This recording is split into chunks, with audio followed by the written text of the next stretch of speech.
हिंदी में यूपीएससी की तैयारी से संबंधित प्रोग्राम्स को देखने के लिए सब्सक्राइब करें स्टडी IQ IAS हिंदी।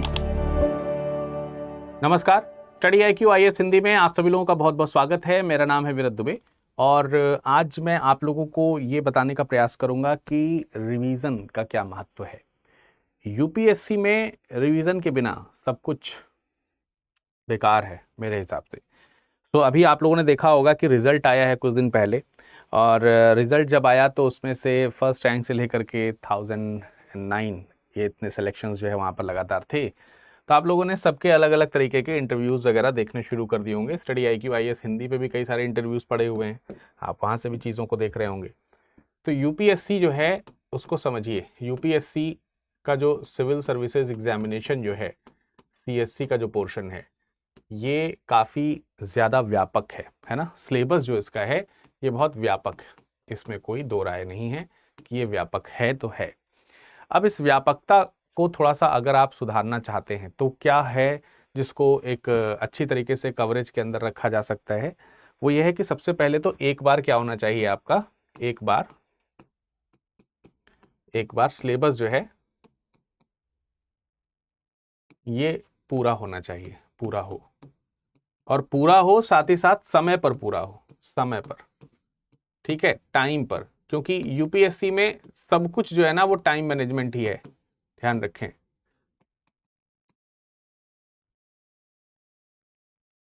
सब कुछ जो है वो यहाँ पर टाइम मैनेजमेंट है और कुछ नहीं है। तो आपका सिलेबस जो है वो पहले एक बार टाइम पे पूरा हो जाना चाहिए। जब हम आज रिवीजन की बात कर रहे हैं तो रिवीजन तो तभी होगा ना जब आपने एक बार चीजें पढ़ी हों। तो एक बार टाइम पे सिलेबस खत्म हो। टाइम पे सिलेबस खत्म होने के लिए जरूरी है कि आप नियमित रहें, चाहे आप स्वाध्याय कर रहे हो या फिर आप कहीं से कोचिंग कर रहे हो, ठीक है, किसी इंस्टीट्यूट के साथ जुड़े हो, जो भी आप कर रहे हो, दोनों में जरूरी है, इस चीज को ध्यान रखें। अब मैं आपको यहां पर बताना चाहता हूं कि जो रिवीजन है वो जरूरी क्यों है, उसकी आवश्यकता क्यों पड़ती है, रिवीजन की आवश्यकता क्यों है। क्योंकि यूपीएससी परीक्षा में आप एक चीज ध्यान रखें, सबसे पहली एक बात और ध्यान रखना है कि यूपीएससी में ना फैक्ट आते जरूर हैं, लेकिन बावजूद इसके इनकी इंपॉर्टेंस बहुत ज्यादा नहीं रहती, सिवाय इतने की कि उन फैक्ट्स का इस्तेमाल करके आप जो स्पष्टीकरण देना चाहते हैं वो दें। मुख्य फोकस जो होता है वो विश्लेषणात्मक चीजों में होता है, ठीक है। तो आप ये परीक्षा देखेंगे तो विश्लेषणात्मक परीक्षा है, ये विश्लेषण करना इसमें अच्छी तरीके से आपको आना चाहिए। अगर आप विश्लेषण अच्छी तरीके से करते हैं तो फिर ये आपका काम इसमें जो है वो बन जाएगा। विश्लेषणात्मक परीक्षा ही है ये, और तो कोई परीक्षा ही नहीं है। उसमें फैक्ट्स की जरूरत पड़ती। इसके लिए समझ विकसित होनी चाहिए। समझ एक बार में विकसित हो जाए ये बहुत अच्छी बात है। कई बार जब हम बार बार पढ़ते हैं तो उससे क्या होता है, अच्छे से स्पष्ट समझ विकसित होती है। देखो, आप अपने परिवार वालों को ज्यादा अच्छी तरीके से जानते हैं या जो पड़ोसी का परिवार है उसके घर को ज्यादा अच्छी तरीके से जानते हैं? आपका निस्संदेह जो आंसर होगा वो यही होगा कि आप अपने परिवार के लोगों को ज्यादा अच्छी तरीके से जानते हैं, वनस्पत के कि पड़ोसी के। हो सकता है कि पड़ोसी के परिवार वालों को भी आप जानते हो, लेकिन उससे बेहतर नहीं जानते होंगे। आप अपने परिवार को ज्यादा बेहतर जानते होंगे। रीजन कि आप अपने परिवार वालों से बार बार मिलते हैं, जानते हैं, सुनते हैं, समझते हैं उनके बारे में। तो वो रिवीजन ही तो है, और क्या है ना। उतना रिवीजन आप पड़ोसी के घर वाले का नहीं करते हैं, आप अपने दोस्तों के घर का उतना रिवीजन नहीं करते हैं, इसलिए आपको उनके घर के बारे में उतनी जानकारी नहीं होती है। मेरी बात आप समझ रहे हैं कि नहीं समझ रहे मैं क्या कहना चाह रहा हूं? तो उसी पॉइंट को यहां पर भी समझना है कि जब आप समझ की बात करते हैं तो आपको लगता है कि यार समझने में तो एक बार फैकल्टी ने समझाया और हमें समझ में आ जाना चाहिए। नहीं, ऐसा नहीं है। आप उसी चीज को बार बार सुनते हैं, देखते हैं, रिवाइज करते हैं, पलटते हैं उससे।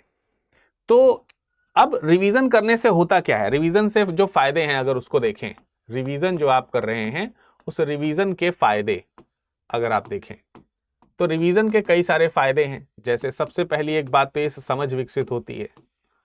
समझ क्या होती है? विकसित होती है। ये मैंने आपको बताया, ये एक फायदा और जो कि बहुत जरूरत है, जिसकी बहुत आवश्यकता है यूपीएससी की तैयारी में।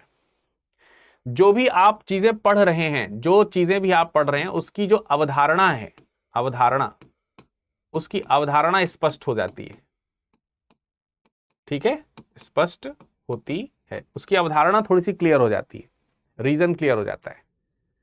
और जब ये अवधारणा क्लियर हो जाती है तो इसकी वजह से क्या होता है, इसकी वजह से आपका जो विश्वास है, विश्वास बढ़ता है, विश्वास बढ़ता है सब्जेक्ट के प्रति और इस एग्जाम के प्रति। आपका विश्वास यानी कि कॉन्फिडेंस जो है वो आपका इंप्रूव होता है, वो थोड़ा सा बढ़ता है। और विश्वास वर्धन होने से ही आप अच्छी तरीके से चीजों को लिख पाते हैं। क्यों? उसका रीजन क्या है? उसका एक और रीजन है कि जैसे आप जब रिवीजन करते हैं, समझ विकसित करने से, मतलब रिवीजन करने से ये सारी चीजें तो फायदे में होती हैं, तो आपका विश्वास कैसे बढ़ रहा है? विश्वास बढ़ने के पीछे एक और फैक्टर, एक और लॉजिक काम करता है। वो ये है कि जब आप पढ़ रहे होते हैं तो जो आपने पढ़ रखा है, जो पढ़ रखा है यानी कि जो पहले से आपने पढ़ लिया है, उस पढ़ी हुई चीज में कौन सा वो पोर्शन है जो आपको समझ में नहीं आ रहा है, कौन सा वो हिस्सा है जो आपको समझ में नहीं आ रहा है, वो हिस्सा आपको समझ में आने लगता है। तो जो कमजोर जो हिस्सा है, कमजोर हिस्सा यानी जो वीक पॉइंट जिसको आप बोलते हैं, वीक पॉइंट जो है,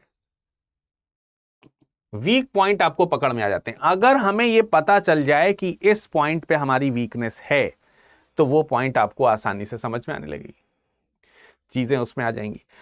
एक और बहुत महत्वपूर्ण बात हो जाती है, वो ये हो जाती है कि जो आपका करंट अफेयर्स है, करंट अफेयर्स, जैसे आप बार बार रिवीजन कर रहे हैं, सपोज दैट आप हिस्ट्री का रिवीजन कर रहे हैं बार बार। अब जब आपने हिस्ट्री पढ़ा था तो पर्टिकुलर टॉपिक हो सकता है कि न्यूज में नहीं था, लेकिन जब आप रिवीजन कर रहे हैं 2 महीने 3 महीने बाद, तो उस रिवीजन में क्या हो जाता है कि कोई करंट का टॉपिक आ गया, अब आप उस रिवीजन में उसको ऐड कर देते हैं। तो इससे क्या होगा, एक बहुत पुख्ता तैयारी हो जाती है कि हम जो है इसको जो है अपडेट कर रहे हैं करंट अफेयर्स के साथ में। तो ये आपको समझ में आ गया होगा कि इस तरीके से रिवीजन के ये फायदे हैं। अब हमको थोड़ा सा ये समझना है कि रिवीजन कैसे करें, रिवीजन कैसे करें। हमें रिवीजन करना है तो ये रिवीजन करना कैसे है, किस तरह से करना चाहिए। देखिए, रिवीजन करने में एक तो आपको जब रिवीजन आप करें तो कुछ पॉजिटिव या एक्टिवली वर्क करने वाली जो चीजें हैं, उस एक्टिवली काम करने वाली जो चीजें हैं उसका आप जो है प्रयोग करें। मतलब सक्रिय तरीके से कुछ टेक्निक्स हैं जो आपको अपनानी चाहिए, कुछ तकनीकें हैं जिनको अपनाना चाहिए। जैसे आप जो है जब रिवीजन कर रहे हो, रिवीजन का मतलब नहीं कि पूरा पैराग्राफ का पैराग्राफ पढ़े जा रहे हैं या लिखे जा रहे हैं या रिपीट किए जा रहे हैं, वैसा नहीं है। आप पढ़ चुके हैं भाई, आपके दिमाग में कुछ चीजें पहले से हैं। तो रिवीजन में जो आप पढ़ रहे हैं, जैसे एक लाइन आप पढ़ते हैं ना, तो आपके उस लाइन को पढ़ने में आपके फ्लैशबैक में चीजें आनी चाहिए। तो फ्लैशबैक में आने के लिए आप माइंड मैप का इस्तेमाल कर सकते हैं। माइंड मैप जो है, वो माइंड मैप आप रिवीजन के लिए रखें। जब आप रिवीजन कर रहे हो तो रिवीजन माइंड मैप से करें, यानी कि जब आपने नोट्स बनाए हो तो उस समय माइंड मैप बनाया हो, और माइंड मैप को जब आप पढ़ रहे हो तो उससे आपके सारे दिमाग में सारी चीजें फ्लैशबैक हो रही। इसके अलावा रिवीजन आप क्विज के माध्यम से कर सकते हैं। क्विजेस जो हैं, क्विज लगाइए। पर्टिकुलर टॉपिक से रिलेटेड कुछ क्विज हैं, आपको एग्जाम में आप जब पढ़ रहे होते हैं तो आपको वहां पर मिलती हैं, वो आप जो है बना सकते हैं। और कहीं करंट अफेयर्स वाली चीजें हैं तो वो जो शॉर्ट नोट्स होते हैं, है ना, शॉर्ट नोट्स वगैरह जो होते हैं, उन शॉर्ट नोट्स के साथ में करंट अफेयर्स को ऐड करते हुए रिवीजन करना है। तो एक तो ये रिवीजन के तरीके में इन टेक्निक्स का इस्तेमाल जो है आपको करना है, इन तकनीकियों का इस्तेमाल तो करना ही करना चाहिए। अब आपने रिवीजन कर लिया, आपको यह पता ही नहीं है कि यार रिवीजन तो हमने कर लिया है, सही रिवीजन हुआ है कि नहीं हुआ है, तो रिवीजन की जांच करनी है। ये भी रिवीजन का ही हिस्सा है। रिवीजन की क्या करें, जांच करें। बेसिकली ये रिवीजन की जांच नहीं है, बल्कि जो आपने पढ़ा है उसी की जांच है ये। तो वो रिवीजन करने के बाद आपने जांचे कि आपने सही से रिवीजन किया, उससे फायदा मिल रहा है कि नहीं मिल रहा है। तो आप क्या करें उसके लिए कि जैसे कोई आप मेंस के लिए कर रहे हैं, आप जैसे मेंस के लिए आप तैयारी कर रहे हैं, तो आप उत्तर लेखन लिखें। उत्तर लेखन, मालूम है उत्तर लेखन अपने आप में एक रिवीजन की प्रक्रिया है। लिख लिख के इसको या कह सकते हैं कि याद करना। भले ही परफेक्ट आंसर ना लिख रहा हो, आप लिख पा रहे हो आप, लेकिन लिखें जरूर। रिवीजन इससे आएगा, इससे रिवीजन होगा। तो जो चीज एटलीस्ट लिख ले रहे हैं आप उसमें, वो तो आपको आ ही रही है। अब जो मिस हो रहा है, उत्तर लेखन किया आपने, चेक कराइए किसी से, वो बताएगा इसमें ये मिस हो गया, ये नहीं लिखा, ये नहीं लिखा, अच्छा तो अगली बार फिर लिखिए, है ना, पास समझ में आ रही। तो उत्तर लेखन बहुत सटीक चीज है। अगर आप जैसे प्रीलिम्स वगैरह लगा रहे हैं, तो प्रीलिम्स में यही चीज आप मॉक जो टेस्ट होता है, मॉक टेस्ट, या जिसको आप कह सकते हैं कि मतलब मॉक टेस्ट ही है, वो मॉक टेस्ट है, तो मॉक टेस्ट करें और इसमें जो क्वेश्चन नहीं आया उसका विश्लेषण करें। उसका क्या करें? विश्लेषण। उसको और पढ़िए और चीजों को समझिए, उसका अनुकरण कीजिए कि कैसे जो है वो काम करेगा आगे। और इन सब चीजों में एक चीज और ध्यान रखनी है कि हमको इसको भी तय करना पड़ेगा कि हमें किसको प्राथमिकता देनी है। प्राथमिकता जो है हमें तय करनी पड़ेगी। हमें क्या तय करनी पड़ेगी? प्राथमिकता। प्राइमरली जो है हमें किसके ऊपर फोकस करना है, किसके ऊपर फोकस नहीं करना है। अध्ययन करते समय हमको पता होना चाहिए कि हमें पुनरावृत्ति किसकी बार बार करनी है। ऑब्वियसली जो चीज हम ज्यादा भूल रहे होते हैं, हमें उसका पर फोकस करना होता है, तो हम उसको रिवीजन से ही पता कर पाएंगे ना, ये वीक पॉइंट है, तो वीक पॉइंट है तो हमें उसके ऊपर इंपॉर्टेंस हमें रखनी है, उसके ऊपर प्राथमिकता रखनी है, ठीक है। और रिवीजन भी ऐसे नहीं कि जब मर्जी हो तब रिवीजन कर रहे हैं, नियमित रिवीजन करें। नियमित रिवीजन करें। नियमित रिवीजन कैसे? जैसे मान लेते हैं कोई सब्जेक्ट है, वो आपका कंप्लीट हो गया है, अब आप दूसरे सब्जेक्ट में होंगे, तीसरे, चौथे, पांचवें सब्जेक्ट में होंगे। आप सोच के देखो पांचवें सब्जेक्ट में तो पहले सब्जेक्ट का क्या हाल हो रहा होगा 5 महीने पहले तकरीबन मोटे मोटे तौर पर जो बड़े सब्जेक्ट्स हैं वो 1 महीने में एक कवर होते हैं। तो जब 5वें सब्जेक्ट पे आओगे तो 5 महीने पहले जो पहला सब्जेक्ट पढ़े तो भूल गए होगे। तो इसलिए हर सब्जेक्ट का आपका मेरे हिसाब से 15 डेज और मंथली रिवीजन ये होना चाहिए। ये तब होना चाहिए जब आपका सिलेबस कंप्लीट हो गया हो। जब सिलेबस कंप्लीट नहीं हुआ है, जैसे जो आप पर्टिकुलर मंथ में जो आप सिलेबस पढ़ रहे हैं, जो टॉपिक पढ़ रहे हैं, जो सब्जेक्ट पढ़ रहे हैं, उस सब्जेक्ट का आपका डेली और वीकली रिवीजन होना चाहिए। तो आप जो कंटिन्यू सब्जेक्ट आप पढ़ रहे हैं, जैसे हिस्ट्री इस महीने पढ़ रहे हैं, तो डेली और वीकली रिवीजन रखें। डेली रिवीजन मतलब आज जो पढ़ा वो कल रिवाइज हो, कल जो पढ़ा वो परसों रिवाइज हो, परसों जो पढ़ा वो आगे के दिन में रिवाइज हो, और पूरा एक हफ्ते में जो पढ़ा वो एक हफ्ते के बाद रिवाइज हो। तो ये चीज हिस्ट्री के साथ हो, तब तक हो जब तक हिस्ट्री खत्म नहीं हो रही हो। हिस्ट्री के बाद अब आप मान लेते हैं कि आगे जो है आपने जो है साइंस एंड टेक्नोलॉजी पढ़ना शुरू किया, तो अब साइंस एंड टेक्नोलॉजी में यही नियम अपनाइए। साइंस एंड टेक्नोलॉजी के में जब ये नियम अपना रहे हैं, तो उस पूरे महीने में या उस पूरे महीने के 15वें दिन में, 15 दिन में जो हिस्ट्री आपकी निकल गई उसका रिवीजन मार दें एक बार। तो ऐसे करके चीजें आप कर सकते हैं। और फिर जैसे जैसे ये बार बार अनुकरण होगा तो टाइम कम लगेगा। एक बार देखोगे, पन्ना पलटोगे तो रिवीजन होता जाएगा, ऐसा भी होगा। तो इस तरीके की चीजें आप रिवीजन में कर सकते हैं। जो कठिन पढ़ रही हो आपको, वो आपको थोड़ा सा ज्यादा रिवीजन करना होता है। तो यार देखो, ये सारी चीजें ना हम लोग प्रैक्टिकली यहाँ पर करवाते हैं आपसे, और हम करवाते हैं ये सारी चीजें अपने फाउंडेशन बैच में। आपको लग रहा होगा कि यार ये कैसे हो सकता है, ये होता है। देखिए, फैकल्टीज यहाँ पर पढ़ाते हैं, ये फैकल्टीज जो हैं सब आपके यहाँ पर आपको टाइम से पढ़ाएंगे। तो सबसे पहली जो चैलेंज था आपका कि यार टाइम मैनेजमेंट बहुत जरूरी है और समय पर आपका सिलेबस पूरा हो। तो ये रिस्पॉन्सिबिलिटी निभाते हैं यहाँ पर फैकल्टीज।